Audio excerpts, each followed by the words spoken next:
Welcome back to Broken Linux. Episode 10 opens on Worker 02, where Systemd reports our service failed with an kill. The kernel stepped in and sent a sigkill, supposedly to reclaim memory. And yet, free-h tells a different story. 15 gigs total, barely over a gig in use, 16 available. Killed for running out of memory, with 16 gigabytes of memory free. Let that contradiction sit for a moment. Here's the shape of it.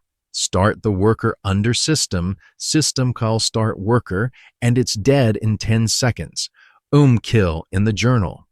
Run the exact same binary by hand as the same user, and it happily loads its 800 megabyte dataset and keeps going.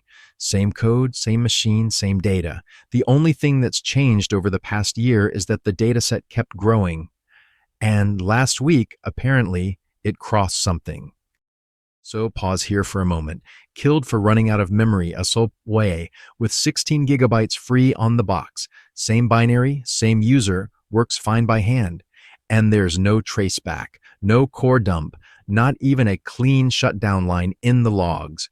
Before you touch a single config file, what's your first command? Don't answer with a fix, answer with an observation.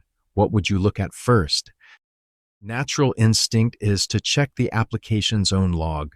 Journal CEL on the worker unit. It started, then silence. Fine. Maybe it crashed. Core dumpster list shows nothing, so it didn't fault. Maybe the environment differs under Systemd. Strip it bare with env, and it still runs. 3 hypotheses, all dead ends. And here's the thing. The first one was never going to work. Sigkill can't be caught. No attexit, no finally, no handler runs. Asking the process to log its own death is asking for something the kernel forbids.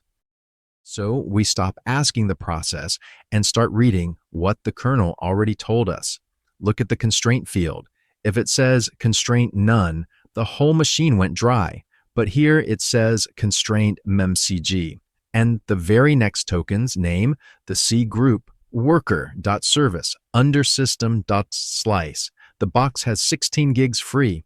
This unit, though, hit a wall it was handed. The kernel didn't run out of memory.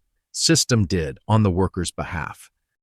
And this is where instinct betrays us. Free H shows a machine barely breathing. Us 1.2 gigs used out of 15, 8%. Plenty of room. But ask Systemd what it granted this unit, and memory max comes back at exactly 512 megabytes. Pinned there a year ago when the dataset was a fifth its current size. The worker is at 100% of its own private ceiling. It's episode 2 all over again. DF reporting blocks, while inodes quietly ran out. We keep checking the pool we can see, and the limit that kills us lives in the other one. And the C group keeps receipts. Memory.events is a running tally, and it tells a much longer story than a single crash. 42 times this worker slammed into its ceiling and had to claw memory back to keep going. 42 silent stumbles, nobody paged on, nobody graphed. The kill count is 1. That's the only one anyone noticed, because it's the only one that left a corpse.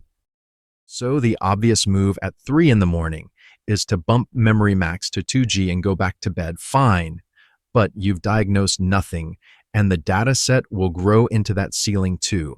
The better shape is to set memory high below max. Above high, the kernel throttles and reclaims, the counter climbs, and you get something to alert on before anything dies. And remember, Docker's mflag, Kubernetes memory limits, they're the same mechanism. Same constraint, memcg, same exit 137. And if systemd is watching pressure, it'll kill your process before the kernel ever writes a line to dmesg. That's episode 10. Next week, the browser shows a green padlock, valid until 2026, but curl on the same box refuses the connection, complaining it can't get the local issuer certificate. 2 clients, 1 endpoint, 2 different truths. We'll pull that thread apart in episode 11. Until then, observe before you touch. See you at youtube.com. Dargslan.